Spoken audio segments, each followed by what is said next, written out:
बोलिए गोमती माता की। आवाज नहीं आई अभी। बोलिए गोमती माता की। बोलिए गंगा माता की। बोले भारत माता की। बोले गायत्री माता की। बोले पूज्यपाद गुरु जी की। यहां उपस्थित सब संतन की। आज के इस पावन कार्यक्रम में यहां उपस्थित संत चरण, गायत्री परिवार के साधक, गायत्री परिवार की युवा इकाई दिया और जो भी इस मंदिर भगवान हनुमान जी के मंदिर प्रांगण में टहल रहे हैं, आप सबको मेरा राम राम। आप सब मेरे हाथ में एक ध्वजा देख रहे हैं। यह ध्वजा कौन है? वास्तव में यह ध्वजा है गोमती माता। यह अच्छी बात है कि आज हम गोमती तट पर बैठ करके हम अपनी बात कहने को यहां उपस्थित हैं। क्या है मेरी बात? क्या कहने मैं आपके बीच में आया हूं और कितनी दूरी से चल के आया हूं और कितनी दूरी तक जाऊंगा? क्या है मेरी संकल्पना? क्या है मेरा प्रण? तो मैं बताना चाहता हूं, नदी है मेरी मां, उसकी है वेदना, उसकी है पीड़ा, उसके साथ मैं अपने जीवन को जोड़ रहा हूं। उस जीवन यज्ञ के साथ मैं आज आप सबके बीच में उपस्थित हूं। नदी, हम भारतीय, हम सनातनी, हम हिंदू, जिसने नदी को मां माना, अरे मां ही नहीं माना, उसको तो भगवती माना। और मानते भी क्यों नहीं?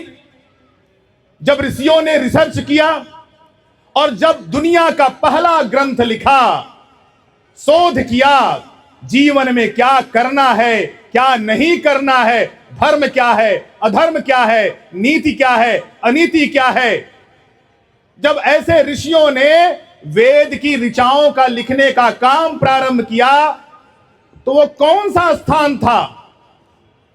वह नदी का स्थान था, वह माता सरस्वती का स्थान था, वह सतलज का स्थान था, वह सिंधु नदी का स्थान था, वह गंगा का स्थान था, वह माता गोमती का स्थान था। अरे बड़े बड़े साम्राज्य, बड़े बड़े महानगर, बड़ी बड़ी सभ्यताएं जब अपने को विकसित करने को हुआ, स्थापित करने को हुआ, तो उन्होंने नदियों के किनारे ही अपने आप को चुना। वो लंदन टेम्स के किनारे, वो बर्लिन राइन के किनारे, वो फ्रांस साइन के किनारे, वो मॉस्को मैक्सिको के किनारे, वो दिल्ली यमुना के किनारे, वो प्रयाग गंगा यमुना के संगम पर, अरे महादेव का स्थान काशी गंगा के तट पर। और हम सब लखनऊ वाले, हम सब ये लखनपुरी लक्ष्मणपुरी के जो वासी हैं, भगवान राम के छोटे अनुज भगवान लक्ष्मण के जो हम स्थान पर ग्रहण किए, उस लखनऊ की जब स्थापना हुई, उसको वहां पर स्थान दिया, तो कौन सी नदी चुना? माता गोमती का। राम मनोहर लोहिया बहुत बड़े समाजवादी, प्रख्यात चिंतक, राजनीतिक के सूर्य चमके। एक बार वो इंदौर राजघराने के महेश्वर गए। अहिल्याबाई होलकर का हमने नाम सुना है, ये उन्हीं का राजघराना था। वहां उनकी राजधानी महेश्वर गए। महेश्वर का जो महामंत्री था, उसने लोहिया से पूछा, लोहिया जी आप किस नदी से है? लोहिया जैसा प्रख्यात विचारक, राजनीतिक दर्शन, संसद को चुनौती देने वाला किंग कर्तव्य विमूढ़ हो गया कि मेरा परिचय किससे है? नदी से है। वह सोच में पड़ गए। वो माता का परिचय, पिता का परिचय, गांव का परिचय, नगर का परिचय, जिला का परिचय, प्रदेश का परिचय, देश का परिचय, वो तो है, लेकिन सबसे बड़ा परिचय वो क्या हुआ? किस नदी से है? हर नदी की अपनी विशेषता है, और यह तो आदि गंगा है, गंगा से भी पहले है, जिनके छांव में हमारे पुरखों ने अपने आप को पाला, हम पाल रहे हैं। पता नहीं आने वाली पीढ़ियां अपने को इस गोमती माता के तट पर पाल पाएगी या नहीं, यह प्रश्न आज आप सबके सामने है। आज नदी के पास हम खड़े हैं, भगवान हनुमान का स्थान है, आप सच्चे हृदय से बात करिए, क्या नदी आपको सुगंधित लग रही है? क्या मेरी माता आपको अच्छी लग रही है? उसकी पीड़ा आपको नहीं सुनाई दे रही है? उसकी वेदना, उसकी तड़प आपको नहीं सुनाई दे रही है? आप जाइए, यहां तो रोक रखा है, दिलकुशा गार्डन के पास पहुंच जाइए। आपको नदी कैसी है मैं कहूंगा नहीं, बड़ा पवित्र स्थान है, क्योंकि ये मेरे मां का अपमान होगा, इस पवित्र स्थान का अपमान होगा। ऐसी दुर्गति हमने कर रखी है। यह 1000 किलोमीटर की जब यह नदी यात्रा करती है पीलीभीत के गोमत ताल से और उत्तर प्रदेश की राजधानी लखनऊ समेत 15 जिलों की जीवन धारा, जी हां जीवन धारा, और जाकर के बनारस के आगे गाजीपुर के तट पर कैथी पर मार्कंडे महादेव का अत्यंत पवित्र स्थान पर जाकर के गंगा से संगम करती है।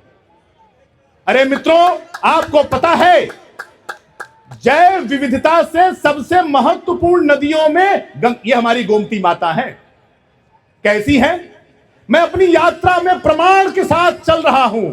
जब मैंने 15 फरवरी को प्रारंभ किया गोमत ताल से गोमती माता के पानी को कलश में रख करके इस ध्वजा के साथ, तो मैंने देखा पीलीभीत में ही लोगों ने गोमती मां का अतिक्रमण कर लिया। हमको संतों ने बताया, वहां के संतों ने बताया जो वृद्ध हो गए, बोले भैया कभी 1 किलोमीटर से लंबी चौड़ी यह नदी थी, आज लोगों ने इसका अतिक्रमण किया है। फिर भी कुछ लोग संघर्ष कर रहे हैं। माता का रूप देखिए, बरसात आती है तो 1.5 किलोमीटर का इनका चौड़ान हो जाता है, इनका स्वरूप हो जाता है। हमने क्या पाया? हमने पाया कि जब मैं नदी के साथ यात्रा करने लगा, गांव गांव, नगर नगर, हमने तीर्थ स्थानों में जब प्रवेश किया तो पता चला कि वह देवराज इंद्र जब पाप से पापित हो गया, शापित हो गया और ब्रह्मा जी के पास रोते हुए गया कि मैं शापित हो गया हूं, मेरा उपचार बताइए। तो ब्रह्मा जी ने कहा, रे देवराज इंद्र तू जा, मां गोमती है, गोमती के तट पर 108 शिवलिंगों की स्थापना कर, तू पाप से मुक्त हो जाएगा। वह देवराज इंद्र इसी गोमती माता के तट पर 108 शिवलिंगों की स्थापना करता है। बड़े बहुत जागृत देवता हैं, महादेव वहां विराजित हैं। यहां गोमती के जो पुत्र हैं, अरे मैं ही पुत्र नहीं हूं, मैं जौनपुर का जन्मा हूं, जौनपुर गोमती नदी के किनारे है, मैं इसको अपनी माता मानता हूं। क्यों न मानूं? क्योंकि नदी ही तो मेरी मां है, इसने हमारे पुरखों को जन्म दिया, हमको जन्म दिया, अगर रही तो हमारे आने वाले पीढ़ी को भी यही तारेगी। लेकिन हमने क्या पाया? हमने पाया तीर्थ स्थलों पर हम सनातनी, हम हिंदुओं ने अपने पूजा पाठ की जितनी भी सामग्री थी पॉलिथीन में लपेटा और कहां डाला? गोमती मां में। मैंने देखा कि इतना ज्यादा हमने प्रदूषण किया, कूड़ा कचरा प्लास्टिक डाला महाशिवरात्रि के दिन कि गोमती मां का जो पूरा उनका जो औरा था वह रुक गया। लेकिन इस माता की महिमा देखिए, अगर यह मां गोमती माता 5 किलोमीटर भी अपने प्रदूषित स्थान से बह जाती हैं तो अपने आप को शुद्ध कर लेती हैं। इनकी विशेषता देखिए आप। क्यों? जैव विविधता से महत्वपूर्ण नदी है। क्या है इनके अंदर? इनके अंदर ऐसी जलीय वनस्पतियां पाई जाती हैं जो अगर नदी प्रवाह में है, गोमती माता प्रवाह में है, तो वो जलीय वनस्पतियां इसको शुद्ध कर देती हैं। 15 प्रकार के कछुए भारत में पाए जाते थे मित्रों, 11 प्रकार के कछुए मात्र और मात्र गोमती नदी में पाए जाते थे, आज नहीं है। ऐसी गोमती नदी हो गई है। कभी 132 नदियां इसकी सहायक थी, आज मात्र 22 बची हैं, वह भी संघर्ष कर रही है। कुकरेल नदी को देखिए ना, इसी लखनऊ नदी में 7 नदियां थी, 7, आज संघर्ष कर रही हैं मात्र 3। कौन? गोमती के साथ उसकी जो परिवार है, सही, दूसरा कुकरेल, वो रेड, बेहटा, अगराडी, सब ये सब सूख गई, खत्म हो गई। उन पर दुकान मकान और पता नहीं क्या क्या बन गया। हम क्या पा रहे हैं? हमारा मन प्रदूषित हो गया है, हमारा जीवन अंधकारमय हो गया है। क्यों नहीं होगा? दिल्ली जैसा सुख लोग प्राप्त करने के लिए वहां पर जाते हैं, बड़ी बड़ी गाड़ियां बंगला खड़ा करते हैं। लेकिन मैं पूछना चाहता हूं, आजकल AQI का बड़ा चर्चा है। आज के 10 साल पहले लोग AQI को नहीं जानते थे। एयर क्वालिटी इंडेक्स क्या है? वो दिल्ली वाले कहते हैं कि 0 से 50 तक अगर AQI है तो स्वस्थ है, 100 पहुंचा तो खतरनाक है, वो तो 300 के पार है। लखनऊ वाले भी कोई स्वस्थ नहीं है, 150 के पार आपका AQI लेवल है। क्यों है? क्योंकि नदी रोक दी गई है, नदी प्रदूषित कर दी गई है, नदी को, धारा को तोड़ दिया गया है, कुचल दिया गया है। जितना हम गंदा कर सकते हैं उतना गंदा कर दिया गया है। तो यह यात्रा है, गोमती जीवन यात्रा है। मैंने संकल्प लिया कि यह क्या हो सकता है, ये जितने भी गोमती पुत्र हैं, अरे आप सब गोमती के पुत्र हैं, तो मैं भी गोमती का पुत्र हूं। हम सबका संबंध इतना ही है कि जिस मां के पुत्र आप हैं, जिस मां का पुत्र मैं हूं, वह एक है, वह है गोमती माता। हमारा आपका यही संबंध है। और इस नाते ऐसा कौन सा कुपुत्र होगा जो अपनी मां के वेदना को नहीं सुनेगा? सुनना ही पड़ेगा। क्यों नहीं सुनेंगे? क्यों? क्योंकि आपके भविष्य का प्रश्न है, आपके बच्चों का प्रश्न है। उनका जीवन क्या बचेगा अगर नदी समाप्त हो गई? तो इस नाते गोमती जीवन यात्रा, यानी कि हम इस नदी के साथ, जिसके साथ मेरा जीवन है, इसके साथ यात्रा करना और लोगों के साथ नदी जागरण करते हुए, भाई नदी के लिए खड़े हो जाइए। मैं अकेले इसको साफ नहीं कर सकता। अगर मेरे डूब जाने से नदी साफ हो जाए तो मैं आज अभी डूबने के लिए तैयार हूं, लेकिन हम जानते हैं वो नहीं साफ हो सकती। 10 लोग भी मिल जाए तो क्या करेंगे? और ऐसे प्रश्न करने वाले हमको मिलते हैं। भैया हम क्या कर सकते हैं? आप बहुत कुछ कर सकते हैं। कैसे? अरे पूछिए, गायत्री माता का जागरण करने वाले हमारे पंडित श्री राम आचार्य जी पूज्यपात हमारे जो आचार्य हैं, जिन्होंने कैसे गायत्री माता को अपनी साधना से बनाई और गायत्री मंत्र को भारत ही नहीं विश्व के जन जन के मन में बैठा दिया। आप देखिए ना। और आप कहेंगे मेरे उत्साह का कारण क्या हो सकता है? तो मेरे उत्साह का कारण हो सकता है यह जो गायत्री परिवार के दिया के जो टीम है, यह जो दिया का युवाओं का जो यहां मैं देखता हूं संचय, तो मेरा यही उत्साह और बल बढ़ाता है कि निश्चित रूप से जो धर्म की जय कर रहे हैं, जो धर्म की जो ग्लानि हुई है, अरे भगवान श्री कृष्ण ने क्या किया? धर्म की ग्लानि हुई तभी तो उन्होंने महाभारत किया। यह जो गायत्री परिवार के युवा साधक है, यह जब जो धर्म की ग्लानि हो रही है, नदी का समापन हो रहा है, इसके लिए खड़े होंगे, यही तो उत्थान होगा और मेरा यही बल होगा। और मैं इस नाते अपनी 1500 किलोमीटर की लंबी यात्रा इसलिए कर रहा हूं कि लोग जग जाएं। लोग जगे हैं, चेतना युक्त हैं, उनको संगठित करना और नदी पर बात करना।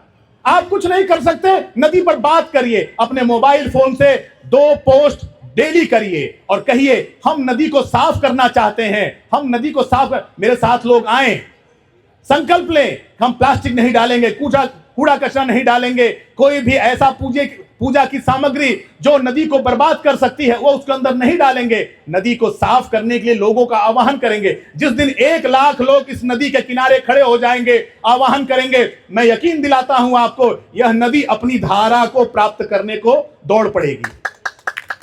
मां सो चुकी है क्योंकि उसके पुत्र सोए हुए हैं। मैं आपको जगाने निकला हूं। जाग जाइए, अपनी निद्रा तोड़ दीजिए और दिया के साथ मिलकर के, हमारे साथ मिलकर के इस गोमती माता को बचाने के लिए, उसकी अविरल धारा को स्वच्छ और सुंदर बनाने के लिए, अपने भविष्य को सुंदर बनाने के लिए खड़े हो जाइए। नदी से हमारा आपका नाता है, वो हमारी मां है। अगर आप सोचते हैं नदी समाप्त हो जाएगी तो मेरा क्या होगा, हम आप समाप्त हो जाएंगे। जैसे हमारे आपके शरीर में रक्त सिराएं बह रही हैं, वैसे इस पृथ्वी के जो सिरा है, रक्त सिरा है, वो ये नदियां ही हैं। इस नाते मेरा आप सबसे आह्वान है, आज दीप यज्ञ के इस कार्यक्रम में यहां जो नागरिक सज्जन बंधु भक्तजन पूज्य संत चरण यहां उपस्थित हैं, मैं आप सबको प्रणाम करते हुए यही आग्रह करता हूं कि नदी के लिए खड़े हो जाइए, गोमती माता के लिए खड़े हो जाइए। मैं अपनी यात्रा को कल से बाराबंकी की आगे बढ़ूंगा, अयोध्या होते हुए, सुल्तानपुर, जौनपुर होते हुए, गाजीपुर, बनारस होते हुए 13 मार्च को यात्रा का समापन होगा। लेकिन मैं समझ रहा हूं यह यात्रा समाप्त नहीं होगी, यह यात्रा अब प्रारंभ होगी। और क्यों प्रारंभ होगी? पूज्य संत चरणों के आशीर्वाद से। एक बात मैं आपसे अवश्य कहूंगा, मैं राजनीतिक क्षेत्र में मैं कार्य करता रहा हूं, मुझे इस बात का ध्यान है, समाज का बल जगे, संतों का आशीर्वाद हो, विश्वास मानिए यह सब सुंदर हो जाएगा। आप सरकार की तरफ मत देखिए बहुत, आप पहले अपनी जिम्मेदारी तय करिए। गायत्री परिवार क्या सरकार की तरफ देखता है? वह अपने भक्तों की तरफ देखता है, गायत्री माता का आवाहन करता है, इस नाते उसका पुरुषार्थ जगता है। तो मैं आप सबको आवाहन करूंगा कि आप सब नदी के लिए खड़े होइए, विशेष रूप से गोमती माता के लिए खड़े होइए, आवाहन करिए। जैसे पूज्य संत चरण ने कहा कि 1980 में यहां बहुत गंदगी थी, आज कुछ अच्छा हो गया है। मैं यकीन दिलाता हूं आप और जग जाएंगे और लोग खड़े हो जाएंगे। जो अभी प्रदूषित है, जो गंदी है, वह और अच्छी हो जाएगी, सुंदर हो जाएगी। जैसे पीलीभीत नैमिष में है, उसके आगे है, वैसे हो जाएगी।